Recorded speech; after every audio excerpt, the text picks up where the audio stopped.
രാജ്യസഭാ seat വിഷയത്തിൽ LDFിന്റെ ഉപേക്ഷിച്ച് ചർച്ചകൾക്ക് ഇന്ന് തുടക്കമാകും. CPIയുമായാണ് ആദ്യ ചർച്ച.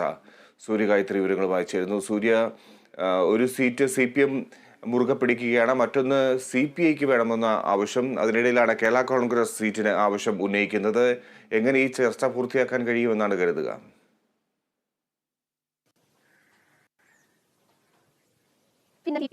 CPM സെക്രട്ടേറിയറ്റിൽ രാജ്യസഭാ സീറ്റിന്റെ ധാരണയുൾപ്പെടെയുള്ള കാര്യങ്ങളിൽ ഒരു അന്തിമ തീരുമാനം ഉണ്ടാകുമെന്നാണ് കരുതിയിരുന്നത്. പക്ഷേ രാജ്യസഭാ സീറ്റിന്റെ കാര്യത്തിൽ ഒരു ധാരണയുണ്ടായില്ല.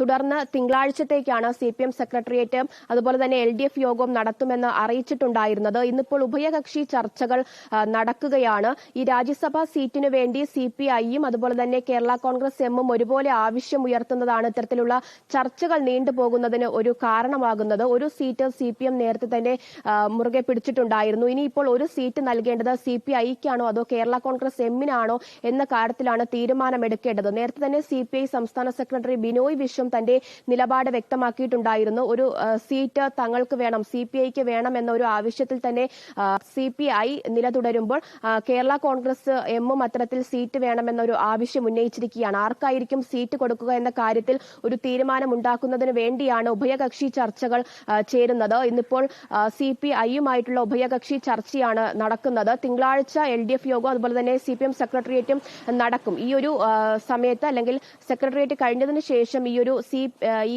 രാജ്യസഭാ സീറ്റിന്റെ കാര്യത്തിൽ ഒരു ധാരണയാകണം എന്ന കാര്യം പരിഗണിച്ചാണ് അതിന് മുൻപ് തന്നെ ഉഭയകക്ഷി ചർച്ചകൾ നടത്തുന്നത്. ഈ ചർച്ചകളിൽ ഒരു അന്തിമ തീരുമാനത്തിൽ എത്താൻ കഴിയും എന്നതാണ് CPMന്റെ ഒരു വിലയിരുത്തൽ എന്ന് പറയുന്നത്. അതുപോലെ തന്നെ ഈ തെരഞ്ഞെടുപ്പിന്റെ ഒരു ചർച്ചകളും വരും ദിവസങ്ങളിൽ കൂടുതൽ ശക്തമാകും LDFിനുള്ളിൽ എന്നതാണ് അറിയുവാൻ സാധിക്കുന്നത്. 16 മുതൽ 5 ദിവസം നീണ്ടു നിൽക്കുന്ന നേതൃയോഗങ്ങൾ നടക്കുമെന്ന കാര്യം LDF അറിയിച്ചിട്ടുണ്ടായിരുന്നു, CPM അറിയിച്ചിട്ടുണ്ടായിരുന്നു. അതുപോലെ തന്നെ CPIയുടെ ഒരു യോഗം 10-ാം തീയതി നടക്കുന്നുണ്ട്.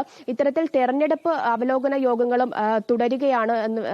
തെരഞ്ഞെടുപ്പ് ഫലത്തിന് ശേഷമുള്ള ഇത്തരത്തിലുള്ള ചർച്ചകളും തുടരുകയാണ് എന്ന് വേണം കരുതാൻ. കാരണം നിയമസഭാ തെരഞ്ഞെടുപ്പും അതുപോലെ തന്നെ തദ്ദേശ സ്ഥാപനങ്ങളിലേക്കുള്ള തെരഞ്ഞെടുപ്പും ഒക്കെ വരാനിരിക്കുകയാണ്. ഇപ്പോൾ ഉണ്ടായിരിക്കുന്ന പരാജയം ഈ മറ്റ് തെരഞ്ഞെടുപ്പുകളിലേക്കും ബാധിക്കുമോ എന്നൊരു ആശങ്ക ഇടതുപക്ഷത്തിനുണ്ട്. അതിലൊക്കെ തന്നെ ഒരു പരിഹാരം കണ്ടുപിടിക്കാനും ഈ പരാജയത്തിനുള്ള കാരണങ്ങൾ കൂടുതൽ ചർച്ച ചെയ്ത് ഒരു മറ്റ് കാര്യങ്ങൾ മറ്റ് നടപടികളിലേക്കൊക്കെ കടക്കാനായിരിക്കും ഇടതുപക്ഷത്തിന്റെ ഒരു തീരുമാനം. എന്തായാലും നിലവിൽ രാജ്യസഭാ സീറ്റിൽ നിലനിൽക്കുന്ന ഒരു തർക്കം പരിഹരിക്കുക, CPIക്കാണോ അതോ കേരള കോൺഗ്രസ് എമ്മിനാണോ ഒരു സീറ്റ് കൊടുക്കേണ്ടത് എന്ന തർക്കത്തിലൊരു പരിഹാരം ഉണ്ടാക്കുക എന്നതായിരിക്കും ഏറ്റവും പ്രധാനമായി നടക്കുക. ഈ ഉഭയകക്ഷി ചർച്ചകൾ കൊണ്ട് അതാണ് ഉദ്ദേശമാക്കുന്നത്. അതിനുശേഷം തിങ്കളാഴ്ച ചേരുന്ന CPM സെക്രട്ടേറിയറ്റിന് ശേഷം ഈ ഒരു സീറ്റുമായി ബന്ധപ്പെട്ട കാര്യത്തിൽ അന്തിമ തീരുമാനത്തിൽ പാർട്ടിക്ക് എത്താൻ കഴിയും എന്നതാണ് അറിയുവാൻ സാധിക്കുന്നത്.